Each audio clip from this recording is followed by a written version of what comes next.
शांती. आज 7 मे 2023ची अव्यक्त बापदादांची अव्यक्त मुरली आहे. रिवाइज डेट आहे 26/11/1994.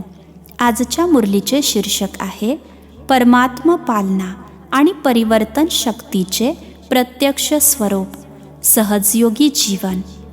आज बापदादा प्रत्येक मुलाच्या मस्तकावर विशेष श्रेष्ठ भाग्याच्या 3 रेषा पाहत आहेत. सर्व मुलांचे भाग्य तर सदैव सर्वश्रेष्ठ आहेच, परंतु आज विशेष 3 रेषा चमकत आहेत. एक आहे परमात्म पालनेच्या भाग्याची रेषा आणि दुसरी आहे बेहदच्या उच्च ते उच्च शिक्षणाच्या भाग्याची रेषा. तिसरी आहे श्रेष्ठ मत प्राप्त होण्याच्या भाग्याची रेषा.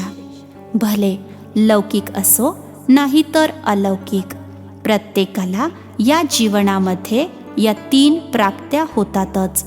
पालनासुद्धा मिळते, शिक्षण देखील मिळते आणि मतसुद्धा मिळते. या तिघांद्वारेच प्रत्येक आत्मा आपले वर्तमान आणि भविष्य बनविण्यासाठी निमित्त बनते. तुम्हा सर्वश्रेष्ठ आत्म्यांना कोणाची पालना मिळत आहे? प्रत्येक सेकंद परमात्म पालनेमध्ये वाढत आहात.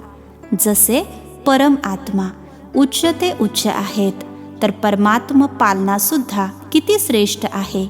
आणि या परमात्म पालनेचे पात्र कोण बनले आहेत आणि किती बनले आहेत?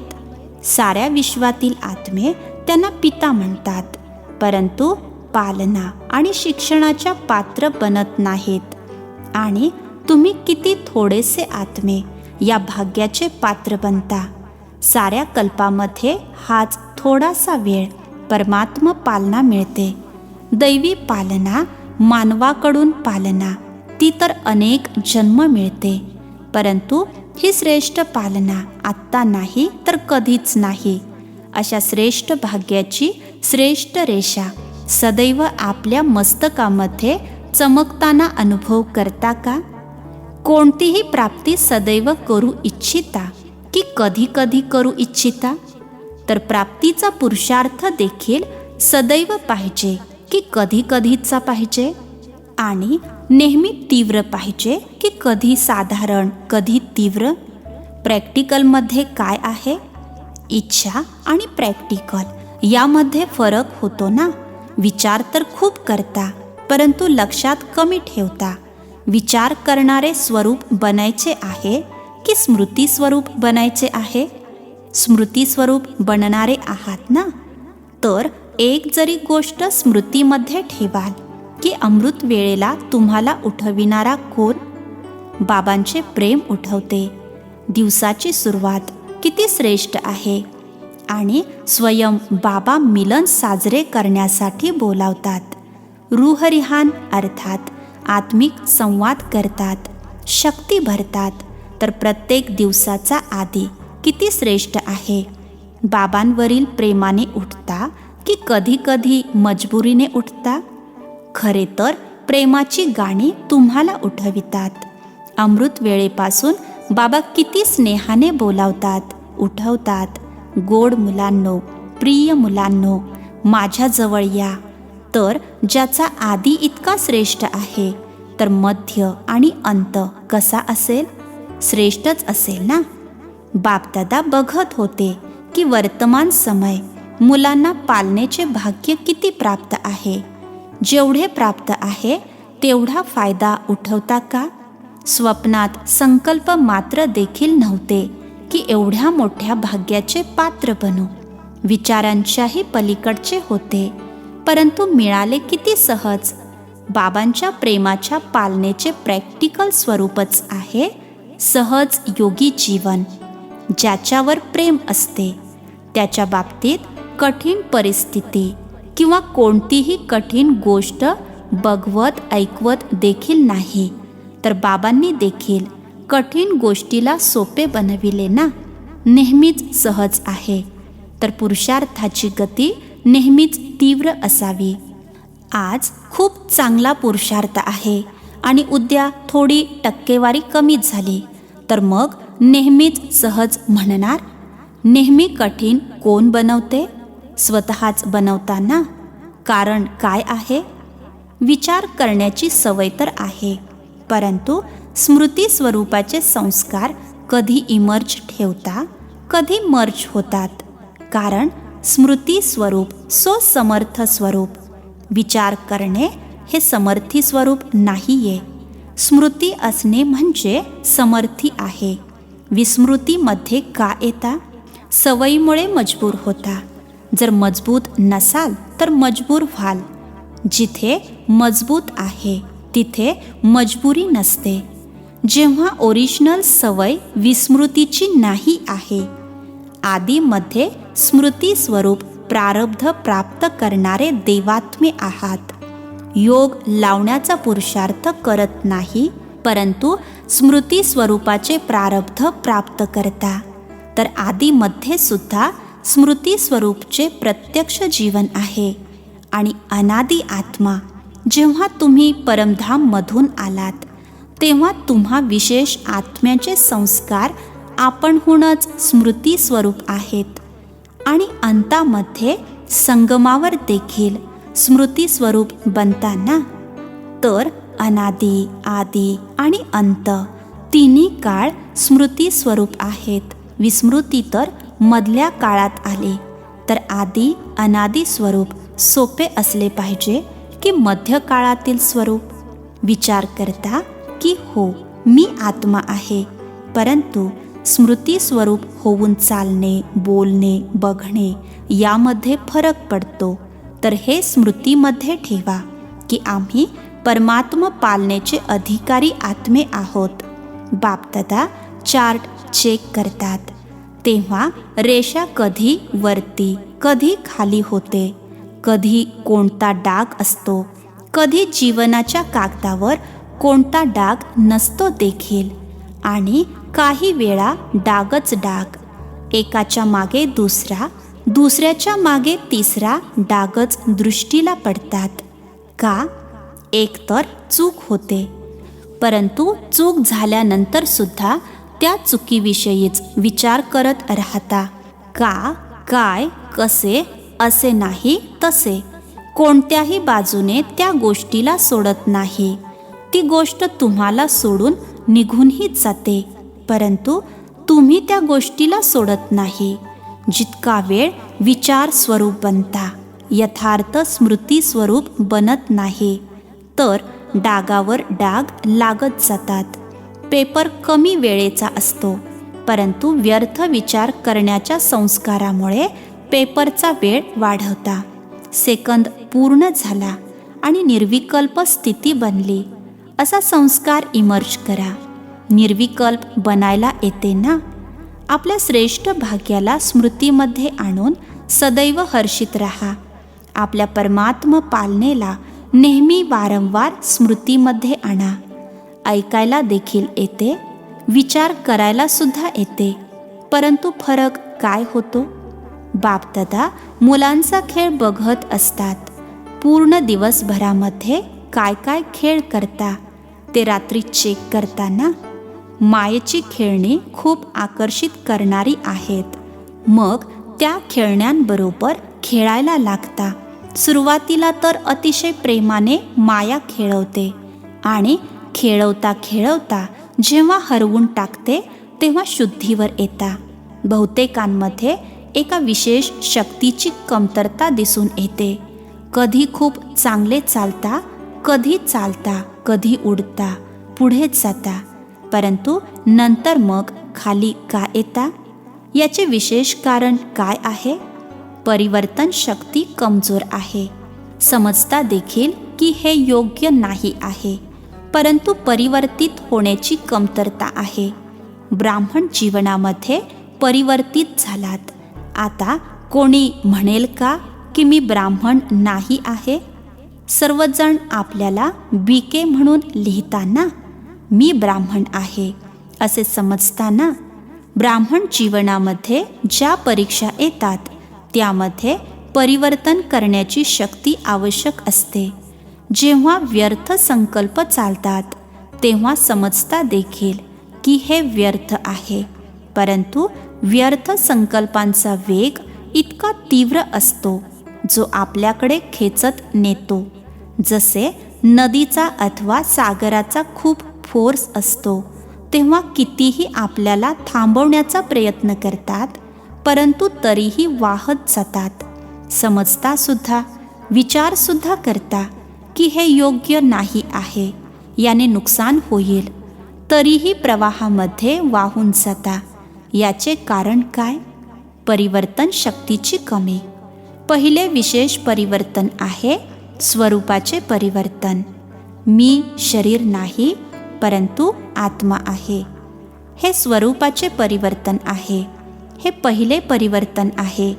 यामध्ये देखील चेक कराल तर जेव्हा देहभानाचा फोर्स असतो तेव्हा आत्मअभिमानी स्वरूपामध्ये टिकू शकता की वाहत जाता?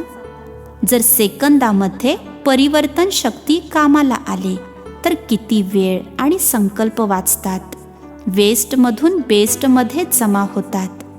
पहिली परिवर्तन शक्ती आहे स्वरूपाचे परिवर्तन आणि स्वभावाचे परिवर्तन. जुना स्वभाव पुरुषार्थी जीवनामध्ये धोका देतो. समजतासुद्धा की माझा हा स्वभाव योग्य नाही आहे आणि तो स्वभाव वेळोवेळी धोकासुद्धा देतो, हे देखील समजता, परंतु तरीही स्वभावाच्या वश होऊन जाता. मग आपल्या बचावासाठी म्हणता की माझा तसा भाव नव्हता, माझा स्वभाव असाच आहे. माझी इच्छा नसते, परंतु माझा स्वभावच आहे. ब्राह्मण बनलात तर जन्म बदलला, संबंध बदलला, माता पिता बदलले, परिवार बदलला, परंतु स्वभाव बदलला नाही. मग रॉयल शब्द बोलता की माझे नेचर आहे. तर पहिले कमजोर स्वरूपाचे परिवर्तन, दुसरे स्वभावाचे परिवर्तन, तिसरे संकल्पाचे परिवर्तन. सेकंदामध्ये व्यर्थला समर्थमध्ये परिवर्तन करा. बरेच असे समजतात फक्त अर्ध्या तासाचे वादळ होते, अर्धा तास 15 मिनिटे चालले, परंतु अर्धा तास किंवा 15 मिनिटांची कमजोरी संस्कार बनवते ना. जसे जर कोणी शरीराने वारंवार कमजोर होत राहिला तर नेहमीसाठी कमजोर बनतो. तर 15 मिनिटे काही कमी नाहीत. संगमयुगाचा एक एक सेकंद वर्षांसमान आहे. तर असे गाफील बनू नका. भले थोडा वेळच चालले, परंतु गमावले किती? जेव्हा कदम में पदम म्हणता तर 15 मिनिटांमध्ये किती पावले उचललीत आणि किती पावले गमावलीत? जमेसाठी तर हिशोब चांगला ठेवता की पावलामध्ये पदम गुणा जमा झाले, परंतु गमावण्याचा सुद्धा हिशोब ठेवा. तर इच्छा नसताना सुद्धा संस्कार खेचतात. जी कोणती गोष्ट वारंवार घडते ती संस्कार रूपामध्ये पक्की होते. तर संकल्प परिवर्तन करा. फक्त विचार करत राहू नका की करायला नको होते, झाले, काय करू? नाही, विचार करा आणि करून दाखवा. म्हणता ना, बीती को बिंदी लगाओ. एकमेकांना ज्ञान देताना कोणी येऊन काही सांगू लागले तर म्हणता ठीक आहे, बिंदू लाव, परंतु स्वतः बिंदू लावता? बिंदू लावण्यासाठी कोणती शक्ती पाहिजे? परिवर्तन शक्ती. परिवर्तन शक्तीवाला सदैव निर्मळ आणि निर्माण अर्थात नम्र असतो. जसे पूर्वी देखील बापदादांनी सांगितले आहे की मोल्ड होणाराच रियल गोल्ड आहे. रियल गोल्डची निशाणी आहे ते मोल्ड होणार. तर चेक करा की परिवर्तन शक्ती वेळेवर कामी येते की वेळ निघून गेल्यावर विचारच करत राहता. तर परिवर्तन शक्तीला वाढवा. ज्याच्यामध्ये परिवर्तन शक्ती आहे तो सर्वांचा प्रिय बनतो. विचारांमध्ये देखील हलका राहील. सेवेमध्ये पुढे जात राहताना सेवेमध्ये सुद्धा विघ्नरूप काय असते? माझा विचार, माझा प्लॅन, माझी सेवा इतकी चांगली असताना देखील माझे का मान्य केले गेले नाही? तर त्याला रिअल गोल्ड म्हणता येईल? माझेपणा आला. माझेपणा येणे अर्थात भेसळ मिक्स होणे. जेव्हा रिअल गोल्डमध्ये भेसळ मिक्स होते तेव्हा ते रिअल राहते? त्याचे मूल्य राहते का? किती फरक पडतो? तर वेळ आणि वायुमंडळाला पारखून आपल्याला परिवर्तित करणे याची आवश्यकता आहे. छोट्या छोट्या गोष्टींमध्ये परिवर्तन करणे तर सोपे आहे, परंतु प्रत्येक परिस्थितीमध्ये, प्रत्येक संबंध संपर्कामध्ये वेळ आणि वायुमंडळाला समजून स्वतःला परिवर्तन करणे हेच नंबर 1 बनणे आहे. असा विचार करू नका की अमक्याला सुद्धा समजू दे ना, याने देखील परिवर्तन करावे ना, फक्त मीच परिवर्तन करू का? जो ओटे सो अर्जुन. यामध्ये जर तुम्ही स्वतःला परिवर्तन कराल तर हे परिवर्तनच विजयी बनण्याचे लक्षण आहे. समजले? अच्छा. चारी बाजूंच्या सर्व सदा स्मृतीस्वरूप आत्म्यांना सदैव सेकंदामध्ये परिवर्तन शक्तीद्वारे स्वपरिवर्तन करणाऱ्या श्रेष्ठ आत्म्यांना, सदा सहज योगी अनुभव करणाऱ्या अनुभवी आत्म्यांना, सदैव बाबांच्या समीप आणि समान बनण्याच्या उमंग उत्साहामध्ये राहणाऱ्या सर्व आत्म्यांना बापदादांची प्रेमपूर्वक आठवण आणि नमस्ते. आम्हा आत्मिक मुलांचाही आत्मिक पित्यांना नमस्ते. अच्छा, टीचर्स सोबत बापदादांचा संवाद आहे. सर्व टीचर्स तर नेहमीच ज्ञानस्वरूप स्मृतीस्वरूप आहेतच, कारण जसे बाप शिक्षक बनून येतात तर बाप समान निमित्त शिक्षक आहात. बाबांसारखे नाहीत, परंतु निमित्त शिक्षक आहात. तर टीचर्सची विशेषता निमित्त भाव आणि निर्माण भाव.